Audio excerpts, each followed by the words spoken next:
하겠습니다. 앞뒤 좌우를 향해서 매일 그리스도. 방송시 일어나네요.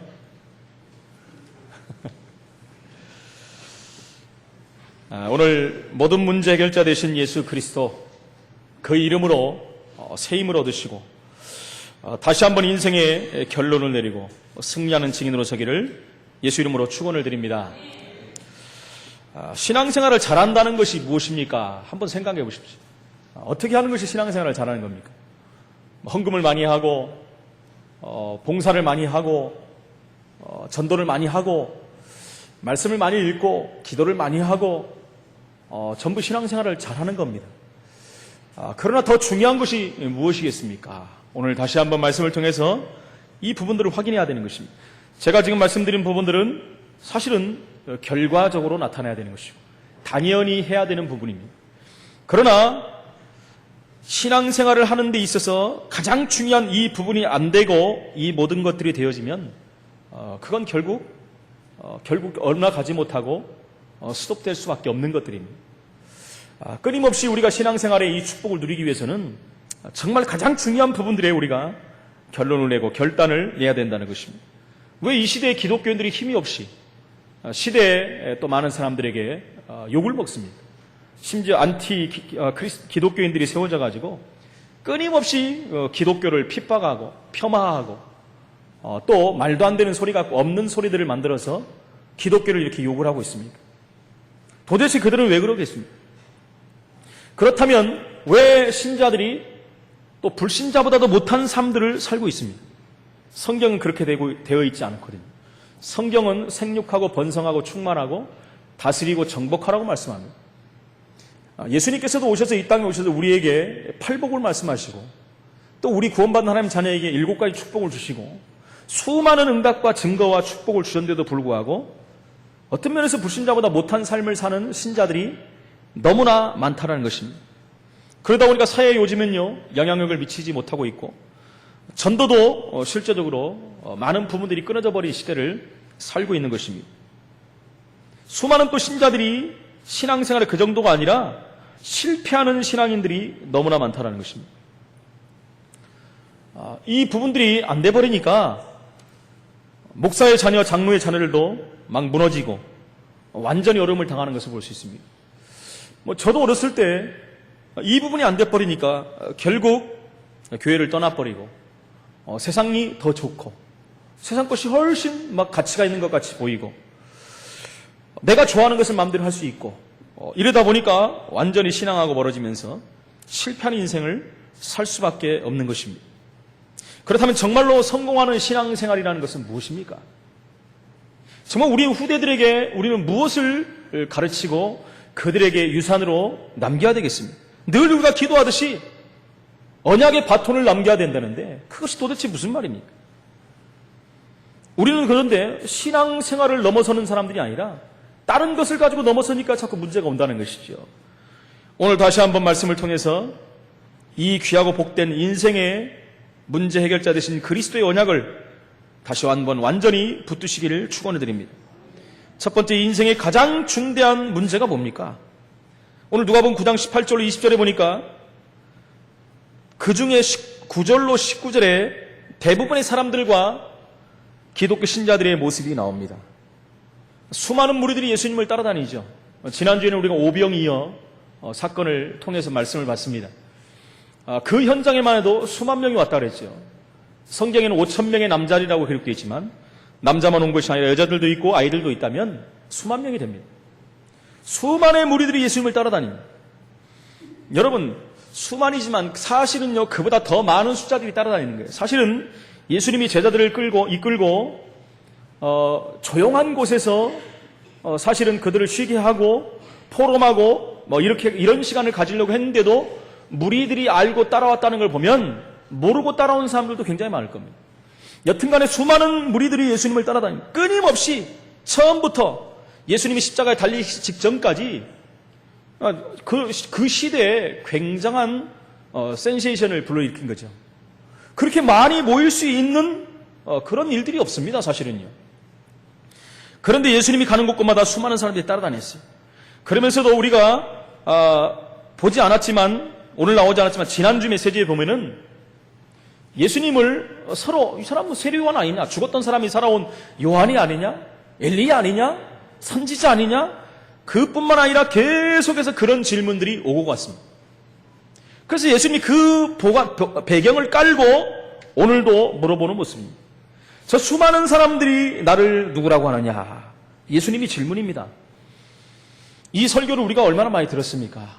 그러나 우리는 다시 한번 여기에 대한 답을 해야 돼요. 이 지역에 수많은 교회들이 있습니다. 큰 교회들도 많아요. 수많은 신자들도 있습니다. 제가 늘 말씀드리지만 수많은 신자들을 저도 만나봤습니다. 그러나 안타깝게도요, 여기에 대한 정확한 답을 갖고 있는 사람이 없어요. 아니, 그 이전에 더 원론적인 구원에 대한 부분들에서 확신을 갖고 있는 사람들이 그렇게 많지가 않다라는 것입니다. 이 질문에 답이 없으니까 기독교인들이 방황할 수밖에 없는 거예요. 여러분, 그리스도께서 우리 인생 모든 문제 해결자로 오셨는데 해결자 대신 그리스도를 모르고 믿는다는 거예요. 모르고 믿는다면 그만큼 혜택을 받을 수가 없는 거예요. 그렇지 않습니까? 여러분, 우리에게 혜택을 주는 부분들을 몰라가지고 그 부분을 알고 있다면 얼마 못 가는 것입니다. 여러분, 수많은 혜택이 주어졌는데도 불구하고 일부분만 알고 가는 거예요. 그러니까 다른 문제들은 아직도 해결이 안 된 겁니다. 자기에게는. 예수님은 해결을 했지만은. 예수님, 우리 늘 말하지 않습니까? 모든 문제 해결자예요.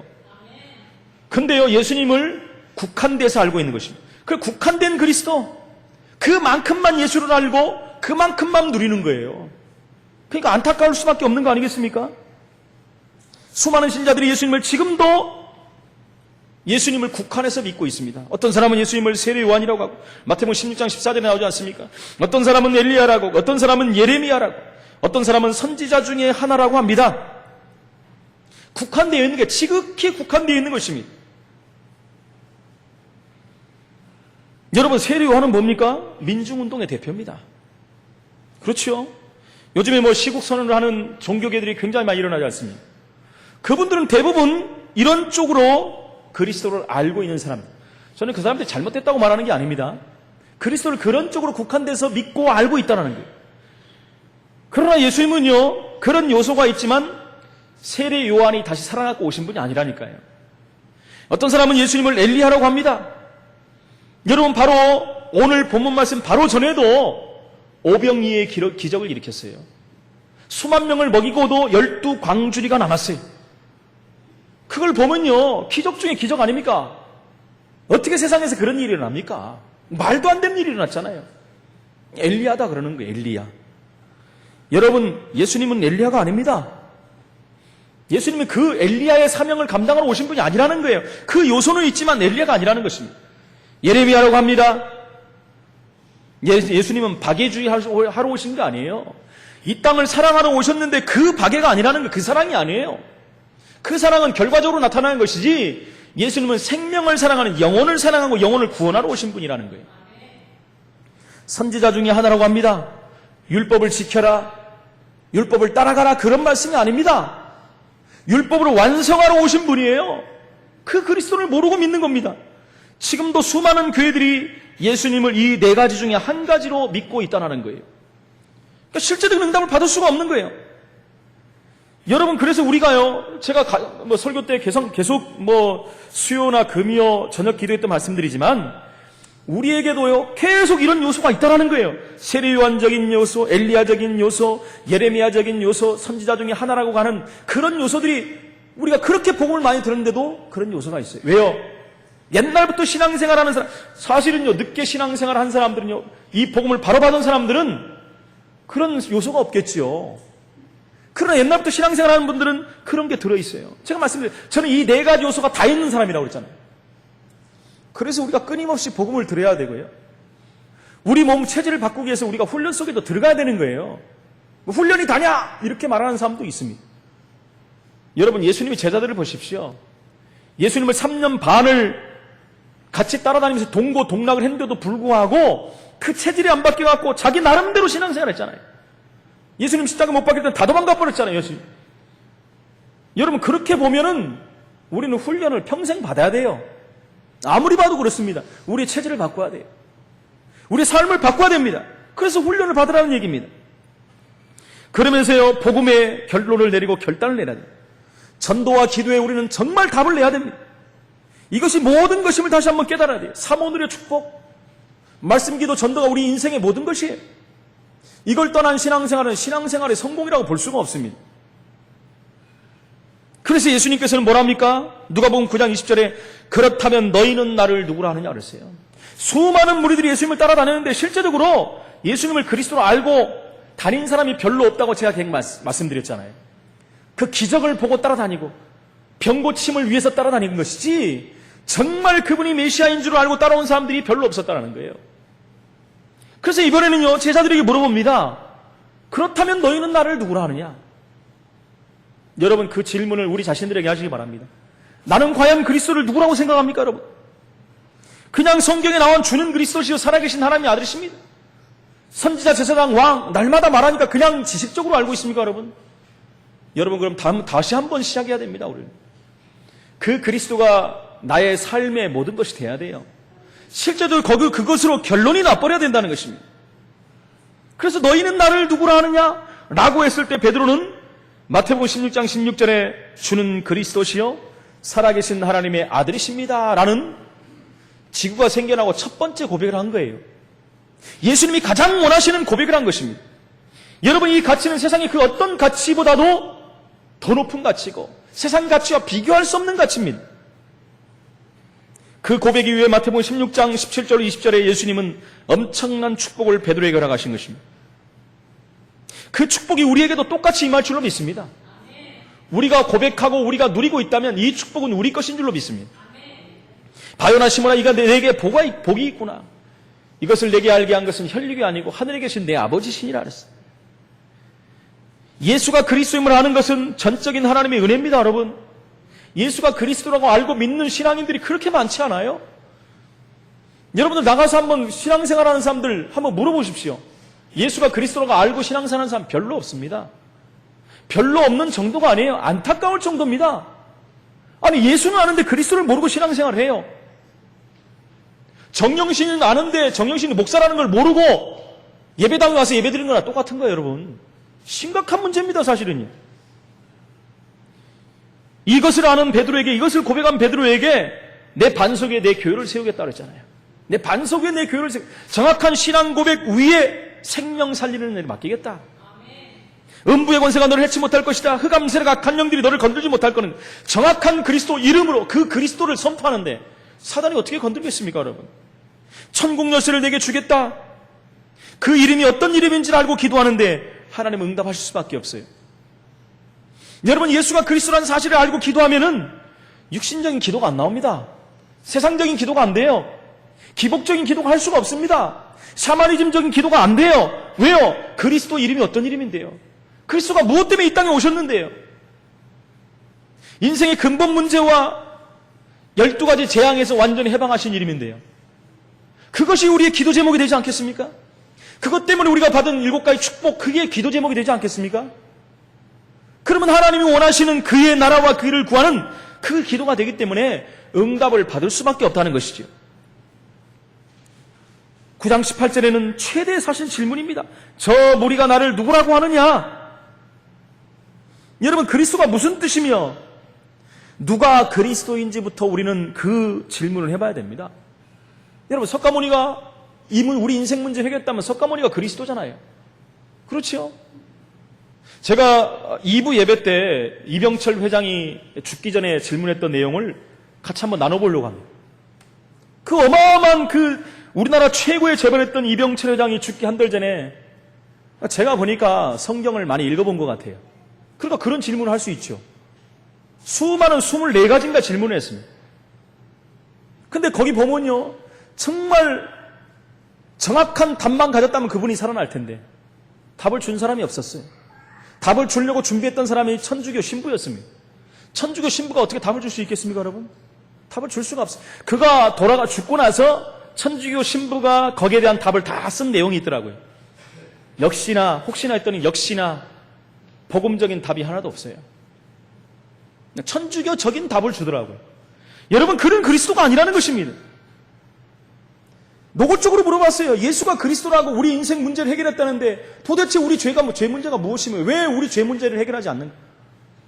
왜 우리는 죽고 재앙을 받고 어려움을 당하다가 죽고 지옥에 가느냐? 이런 질문까지 했어요. 거기에 대한 답을 줬으면 살아날 텐데. 물론 하나님의 계획이 없었겠지요. 저와 여러분 다시 한번 여기에 대한 질문을 해야 되고 여기에 대한 해답을 받아야 됩니다. 혹시 우리 인생이 아직도 고달픕니까, 여러분? 세상 것 때문에, 육신적인 것 때문에, 세상에 오신 문제, 사건 때문에 육신이 고달프고 힘들고 어렵습니까, 여러분? 그렇다면 아직 그리스도를 깨닫지 못한 것입니다. 그리스도에 대한 질문부터 해보시기 바랍니다. 그리스도가 누군지. 여러분, 전쟁 한 번 없이 전 세계를 정복한 그리스도가 누굽니까? 제가 한두 번 질문한 내용이 아니잖아요. BC와 AD의 분기점, 다시 말하면 역사의 주인공, 그 그리스도가 누굽니까? 여러분, 이 그리스도가 들어가는 개인이 살아나고 그리스도가 들어가면 가정이 살고 가문이 살고 여러분 다 살아나요. 저는 이어령 씨를 보면서 참 진짜 예수님 그리스도라, 이 부분이 정말로 맞다는 생각이에요. 여러분, 국어학자 정도면요 우리나라의 최고의 학자입니다. 그분이요. 근데 그분이 우리나라 국사를 알고 국어를 알려면 우리나라 문화를 다 섭렵해야 돼. 유교부터 불교 이런 거 모든 거. 근데 그분이 예수를 믿었다는 것은 기적 중의 기적이에요. 그 입으로 예수 그리스도를 고백하는 거 보면요, 제가 가만히 앉아있다, 이야, 그리스도는 진짜 모든 문제 해답이구나. 그분뿐만 아니라 많은 사람들을 보면서 이것을 볼 수 있는 것입니다. 왜 그렇습니까? 왜 그리스도가 되면 변화됩니까? 나라가 변하고 세계가 변하고 전 세계가 회복됩니까? 그 그리스도는 선지자, 제사장, 왕입니다. 영원히 변치 않는 이름, 요한복음 14장 6절, 로마서 8장 2절, 요한일서 3장 8절, 선지자, 제사장, 왕 되신 그리스도, 하나님 만나는 길을 열고 죄 문제를 해결하시며 사단을 꺾으신 그리스도, 그분이 인생 문제를 다 끝내버렸어요. 근원을 끝냈다는 것입니다. 이 질문이 나에게 질문이 돼야 되고, 이 질문이 또 세상에 있는 사람에게 전돼줘야 되는 거예요. 이 질문이 올바로 된다면 세상은 살아나는 거예요. 두 번째로 누가복음 9장 21절로 22절에 보니까 이 땅에서 가장 큰 사건이 지금 일어납니다. 그렇죠? 그것을 지금 예수님이 말씀하고 있어요. 예언하고 있습니다. 단 한 번도 없었지만 반드시 있어야 되는 사건. 그것이 무슨 사건입니까? 십자가 사건과 부활 사건입니다. 이 두 가지 사건을 통해서 예수가 그리스도됨이 증명이 되는 것입니다. 완전히 증명이 되는 거예요. 여러분, 고난과 죽음과 부활, 도저히 믿어지지 않는 내용들이죠. 육신의 생각으로는, 세상의 지식으로는, 기준으로는 있을 수 없는 일이지 않습니까? 늘 말씀드리지만 상식적으로, 의학적으로, 생리학적으로 말이 안 되는 얘기인데 그 말이 안 되는 이야기가 사실 사건이 된 것입니다. 여러분, 정말 예수가 그리스도라면 당연한 거 아니겠습니까, 여러분? 당연한 거예요. 당연히 죽어야지 우리 문제가 끝나지 않습니까? 당연히 그분은 하나님이시니까 부활하지 않습니까? 아직도 여기에 대해서 의문이 있습니까, 여러분? 사실 우리가 믿어지기 이전에 이유부터 알아야 돼요. 이유. 왜 십자가에 죽으시고 왜 부활하셔야 되는가? 성경은 그것을 정확히 말씀하고 있습니다. 오래전부터 성경에 예언된 사건이에요. 창세기 3장 15절, 여자의 후손이 뱀의 머리를 상하게 할 것이다. 그 이전에 창세기 2장 17절에 이것을 따먹는 날은 너희가 정령 죽으리라. 죄의 삭신 사망이다. 여러분, 죽어야 됩니다. 누군가 죽어야 문제가 해결되는데 아무나 죽을 수가 없다는 거예요. 죄 없는 분이 죽는 것입니다. 인생에는 그 문제를 해결할 자가 없기 때문에 하나님이 사람이 돼서 이 땅에 오신 거예요. 십자가에서 이 문제를 다 끝냈다는 것입니다. 다 이뤘다고 말씀합니다. 그분이 하나님이란 증거로 부활하셨어요. 여러분, 구약에 이미 예언되어 있습니다. 고린도전서 15장 3절 5절에는 뭐라고 말씀합니까? 성경대로 죽으시고, 무슨 말이? 구약에 예언되었던 대로 죽으시고 성경대로, 구약에 예언되었던 그 수많은 예언대로 다시 살아나셨다. 그것이 부활 사건입니다. 예수님이 그리스도니까 부활이 된 겁니다. 이 놀라운 비밀을 다시 한번 확인하시기를 예수 이름으로 축원을 드립니다. 세 번째로 우리는 그래서 신앙생활의 참 가치를 우리는 발견해야 돼요. 누가복음 9장 23절로 25절입니다. 이 신앙생활의 참 가치, 정말 예수가 그리스도인 그 사실과 그분이 우리를 위해서 죽으시고 부활하신 그 사실이 믿어지고 확인된다면 이 부분은 되어줄 수밖에 없는 거예요. 오늘 누가복음 9장 23절 25절에 그 중에 23절에 보니까 자기를 부인하고 날마다 자기 십자가를 지고 나를 따르라 그랬어요. 여러분, 나를 부인하고 날마다 자기 십자가를 지고 따라가는데 왜 불평이 많고 불만이 많고 원망하고 불신앙합니까, 여러분?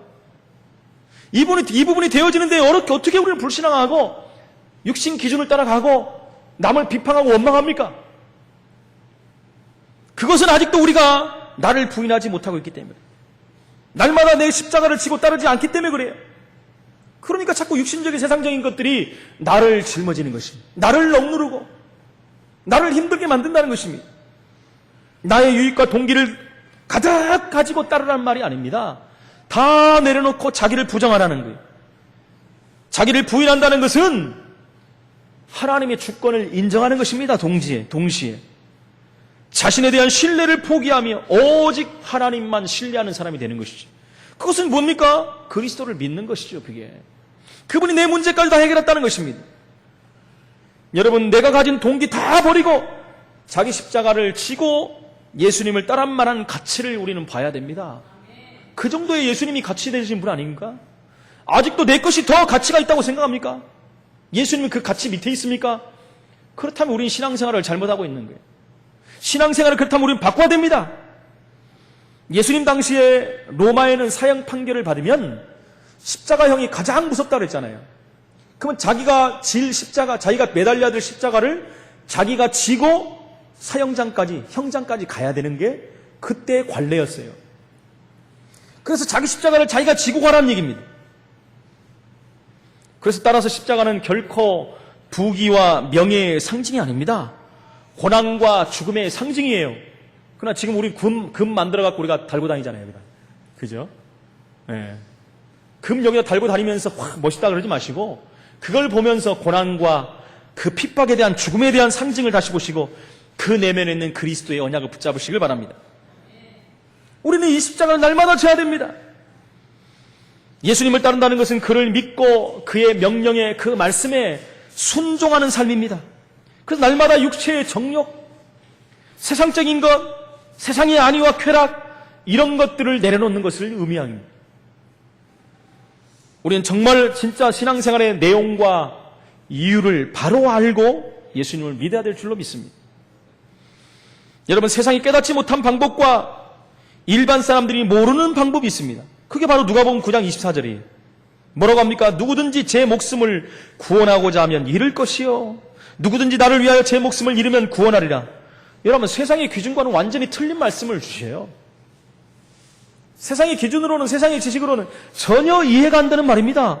내 목숨을 구원하고자 하면은 당연한 거 아닙니까? 내가 당연히 내 목숨을 구원하려고 노력을 해야죠. 그런데 그러면 잃는다는 거예요. 나를 위해서, 예수님을 위해서 목숨을 잃어버리면 거꾸로 구원하리라 라고 말씀합니다.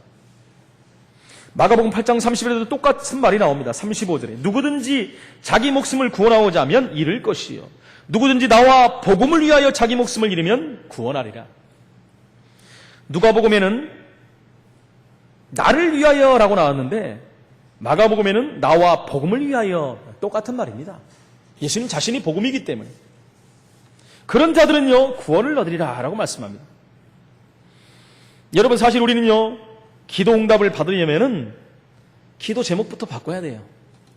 내가 하는 기도를 한번 점검해 봐야 됩니다. 지난주에 대학청년부 우리 김홍태 전사님이 설교를 하는데 자기의 기도하는 내용을 다른 전사님한테 옛날에 이렇게 녹음을 하라고 그랬다는 거예요. 녹음을. 내가 어떻게 기도하는가 봤더니. 그리고 이제 그 내용을 나중에 들어보고 놀랬다는 거예요. 맨 달라는 기도밖에 없다는 거예요. 주여 아버지 하면서 맨날 달라고만 했다는 거예요. 나도 한번 녹음을 해봐야 되겠다라는 생각이 듭니다만. 정말 우리가 기도 응답 받으려면 유 목사님이 옛날에 그런 말씀하셨어요. 기도 제목을 없애라. 아니, 기도 제목부터 없애버리라 그랬어요. 기도 제목을 없애버리라 그랬어요.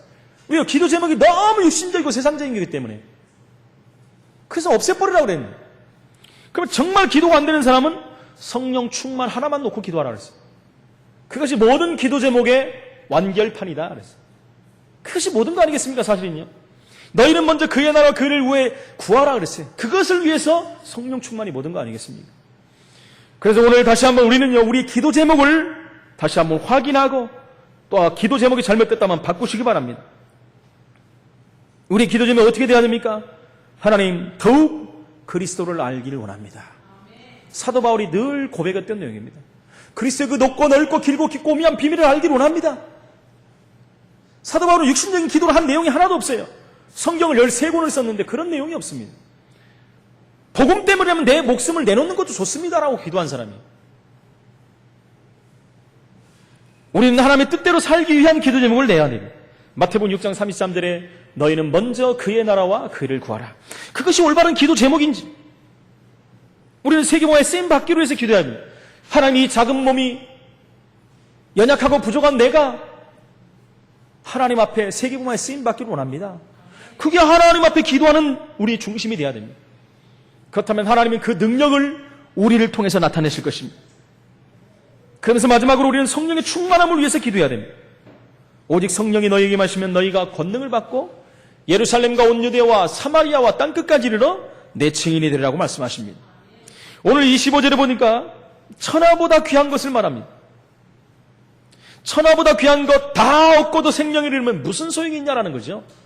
여러분 우리가 추구하는 세상 것들 돈, 명예, 지위, 권세 다 얻고 생명 잃어버리면 아무 소용이 없어요. 이병철 씨가 우리나라 최고 가는 부자가 됐는데도 마지막에 죽어가면서 질문한 내용을 한번 생각해 봐야 돼요. 뭘 질문했겠습니까? 정말 영생이 있느냐? 천국과 지옥이 정말 있다면 왜 안 보여지느냐? 이런 질문까지 했어요, 여러분. 우리가 생명을 드릴 만큼 정말 가치 있는 것을 우리는 발견했습니까? 정말 말씀을 통해서 우리가 깨닫기만 하도 될 텐데 인생 문제는 그리스도가 아니면 방법이 없습니다. 돈이 얼마나 많으면 우리가 돈병철이라고까지 했는데 이 인생 문제 해답을 찾지를 못했어요. 폐암으로 2년 동안 고통당하다가 사망을 했습니다. 여러분. 그 수많은 돈을 갖고 있는 사람. 이 답을 얻은 나는 어떻게 신앙생활을 다시 한번 해야 됐습니다. 확인해야 돼요. 이 답을 우리는 다시 한번 확인하고 신앙생활에 대한 결론을 다시 한번 내려야 되는 것입니다. 교회만 다니는 것이 아니라 참된 가치를 발견하고 최고의 응답을 찾아내야 돼요, 여러분. 교회만 오는 신앙인이 아닙니다. 왜 교회를 다녀야 되며 신앙생활이 무엇이며 참된 인생의 가치가 무엇인가 이걸 찾아내야 된다는 것입니다. 세상에서 부와 명예와 쾌락을 아무리 차지하고 누려본다 한들 자기의 영혼과 자기의 본성을 잃게 된다면 무슨 소용이 있겠습니까? 지난주에도 제가 기도회 때 말씀드렸지만 조화문이라는 가수가 목사님이 됐거든요. 그분이 그런 말씀하는 거예요. 자기는 가수의 절정의 기간에 수많은 명예를 가지고 돈도 벌고 유명해졌는데 가슴속에 그 한 가지 그 한 구석을 채우지 못한 것 때문에 그 표현을 빌면 미칠 것 같더라는 거예요. 자기는 부족한 게 없이 최정상에 오르고 다 가졌는데 이상하다는 거예요. 한 구석이 허전하고 그것을 채울 수가 없어갖고 미칠 것 같더라는 거예요. 그래서 연예인들이 뭐합니까? 그것을 채우려고 마약도 하는 것이고 자기들끼리 모여가지고 뭘 합니까? 온갖 이상한 퇴폐, 음란 그런 것들 다 하는 거예요. 여러분 이 조화문 씨가 목사가 뭐라고 하는지 압니까? 나는 예수를 알고 그것을 깨달았다는 거예요. 그 자리가 채워졌다는 거예요. 그것이 하나님 자리였다는 거. 할렐루야. 저와 여러분 그것이 그 자리가 채워졌는데 뭐 때문에 근심하고 걱정합니까 여러분? 근데도 왜 자꾸 가치관을 바꾸려고 하십니까? 이번에 이수근 씨, 탁재훈 씨, 토니안 이런 가수 유명한 사람들 보십시오. 잘 나가는 연예인들 아닙니까? 뭐 때문에 그 사람들이 또 그것을 다른 걸로 채우려고 합니까? 하나님 만나지 못해서 그래요. 하나님 만나지 못하니까 결국 다른 거예요. 이수근 가수 보니까 그 연예인 보니까요. 얼마나 막 기자들 앞에서 죄송하다 하는지 심지어 뒤에서 말릴 정도로 그만해라 할 정도. 자기가 잘못하고 죄송한 거 너무너무 잘 알아요. 근데 자기 마음대로 안 되잖아요. 자기 마음대로 안 되는 걸 어떻게 합니까? 세상에서 세상의 규정이 있고 법이 있기 때문에 그들에게 법 적용을 하지만 불쌍한 사람들입니다, 여러분. 특히 이수근 씨는 제가 자꾸 생각이 나는 거예요. 그 어머니가 무당이에요. 그 부인은요, 큰 수술을 했습니다. 그 자녀는요, 이미 정신문제, 몸에 이상한 문제가 와버렸어요. 이제 뭐 심각한 사람들이에요. 그냥 오는 일들이 아니지 않겠습니까? 인생의 정말 가치를 발견하지 못한다면 세상의 그 어떤 것으로도 채울 수가 없다는 것이죠. 여러분 이렇게 단순하고 사실은 명확한 결론입니다, 이게. 그런데도 불구하고 대다수의 사람들은 온 천하를 얻기 위해서 지금도 자기의 인생과 영혼의 가치를 상실하고 소모하고 있다는 거예요. 얼마나 안타깝습니까, 여러분? 26절에 보니까 예수님을 따르기를 거부하는 자에 대한 심판이 있을 것이라고 말합니다. 예수님도 자기와 아버지와 천사들의 영광으로 올 때 그 사람을 부끄러워하리라. 어떤 사람이요? 누가복음 9장 26절에 오늘 누구든지 나와 내 말을 부끄러워하면 그랬어요. 예수님을 부끄러워하고 복음을 부끄러워하는 자들은 예수님도 나중에 그들을 부끄러워할 것이다 그랬어요. 여러분 로마서 1장 16절에 보니까 바울은 뭐라고 합니까? 이 복음은 모든 믿는 자에게 구원을 주시는 하나님의 능력이 됨이라 그랬어요. 바울은 복음의 능력을 믿었기 때문에 복음을 부끄러워하지 않았어요. 어디 가서든지요 담대하게 그리스도를 선포하는 자가 됐습니다. 마태복음 10장 32절로 33절에 보니까 누구든지 사람 앞에서 나를 시인하면 나도 하늘에 계신 내 아버지 앞에서 너를 시인할 것이다. 누구든지 사람 앞에서 나를 부인하면 나도 하늘에 계신 내 아버지 앞에서 그를 부인하리라. 예수님을 시인하시기 바랍니다. 예수님 때문에 기뻐하시기 바랍니다. 예수님을 자랑하시기 바랍니다. 예수님은 부끄러운 존재가 아니에요. 부끄러운 그 십자가에서 우리를 위해서 죽으신 분이에요. 근데 왜 부끄러워하십니까? 기독교인이라는 자부심을 가지고 세상에서 표하시기 바랍니다. 나는 그리스도인이다. 여러분 동성애자들도 지금요 커밍아웃을 하는 시대인데 우리의 최고의 가치 그리스도로 아는 우리가 세상에서 우리를 숨길 이유가 뭐가 있습니까, 여러분? 27절에 보니까 예수님을 따르는 자들에 대한 복이 나옵니다. 구별된 사람들이 보게 될 하나님 나라에 대해서 말씀하지 않습니까? 27절에 오늘 보니까 내가 참으로 너희에게 이르노니 여기 서 있는 사람 중에 죽기 전에 하나님의 나라를 볼 자들도 있느니라. 신학자들 사이에서 여기에 대해서 많은 말들이 있지만 저는 이렇게 생각합니다. 오순절 이후에 성령께서 이 땅에 오신 사건을 말해요. 그래서 거기 지금 있는 사람들 중에서 제자들과 수많은 무리들 중에서 이 하나님 나라를 볼 자들도 있을 것이다. 그것이 뭡니까? 오순절 마가다락방의 사건입니다. 오순절 마가다락방의 사건. 성령께서 이 땅에 오신 것입니다. 성령으로 예수님 다시 오셨어요. 여러분 예수님이 이 땅에 오실 때 세례요한이 하나님 나라가 지금 왔다 그랬거든요. 성령이 다시 오신 것입니다. 하나님 나라가 오신 거예요. 여러분 저는 이 말씀이 어제 깨달아지면서 얼마나 감사한지 몰라요. 근데 수많은 신학자들이 이상하게 막 해석을 해요. 여러분 이건 복음 현장에서만 깨닫는 것입니다. 사도행전 1장 1절 3절 8절에 예수님이 그리스도 되심을 말씀하시고 하나님 나라에 가서 말씀하시고 성령에 대해서 말씀하셨어요. 그리고 예루살렘 떠나지 말라고 그랬어요. 가장 중요한 지금 메시지를 주고 있는 것입니다. 그 말씀과 지금 연결되는 거 아니겠습니까? 당연한 말씀이라고 그래요. 내가 참으로 너희에게 이르노니 여기 서 있는 사람 중에 죽기 전에 하나님 나라를 볼 자들도 있을 것이다. 그 자들이 마가다락방의 멤버들입니다. 하나님 말씀을 언약으로 붙잡고 일심으로 전심으로 기도할 때 오순절 마가다락방의 역사가 통하여 하나님 나라가 그들 마음속에 임해버린 거예요. 저와 여러분 속에 하나님 나라가 임한 줄로 믿습니다. 저와 여러분은 구원받은 하나님의 백성이에요. 영원한 축복 속에 우리는 들어와 버렸다는 것입니다. 다시 한번 우리는 모든 문제 해결하신 그리스도로 다시 한번 결론을 내시고 결단하시고 그리스도의 참된 증인으로 세워지기를 축원을 드립니다. 결론적으로 다시 한번 말씀드립니다. 저와 여러분 정말 참된 응답을 받고 있습니까? 자문자답하시기 바랍니다. 정말 하나님 앞에 내가 기도해서 참된 응답을 받고 있느냐? 두 번째, 정말 우리는 참된 가치를 봤습니까? 확인했습니까? 참된 가치, 그리스도, 복음, 우리는 봐야 됩니다. 세상껏 육신껏 바라보고 우리가 가치를 찾는 것이 아니라 바로 이것을 보고 우리는 하나님의 세계 최고의 가치를 회복해야 될 줄로 믿습니다. 세 번째로 우리는 그리스도를 인정하는 자가 되어야 됩니다. 인정해야지 가치를 찾고 응답을 받을 수 있어요. 그러기 위해서는 오직 예수만 그리스도라는 사실이 여러분 고백 정도가 아니라 체험돼야 됩니다. 체험되어져야 돼요. 그 그리스도가 나의 그리스도가 되어야 되는 것입니다. 그 그리스도가 나의 주인이 되어야 되는 것입니다. 여러분 마가다락방에 모였던 그 사람들이 오순절 그 역사를 체험하고 나서 이 부분이 다 돼버린 거예요. 오직 예수만 그리스도구나. 그분이 나의 그리스도구나. 나의 주인이구나. 내 인생의 모든 것이구나. 그 다음부터 그 삶은요 증인으로 서는 삶으로 살았다는 거예요. 자기 생명은 하나님 것이라는 걸 알았다는 거예요. 이것보다 가치 있다는 것을 깨닫지 못했다는 것, 그것이 모든 것이라는 걸 알았다는 것. 일에 작은 삶을 드린 것입니다. 사랑하는 우리 성암교회 성도님들, 가장 중요한 예수가 그리스도라는 사실 앞에 다시 한번 우리 신앙생활이 점검이 되고 새롭게 시작되며 응답을 누리고 증인으로 서는 삶이 되기를 예수 이름으로 축원을 드립니다. 살아계신 하나님 은혜를 감사합니다. 우리 인생의 모든 문제 해결자가 되시며 지금도 부활하셔서 성령으로 우리 안에 함께 하시며 우리를 통하여 한 시대를 살리는 전도자의 삶을 살 수 있도록 부르신 하나님께 감사를 드립니다.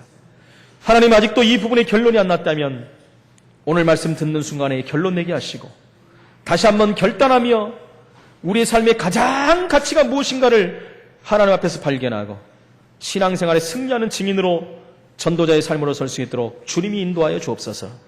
살아계신 예수 그리스도 이름으로 기도합나이다. 아멘.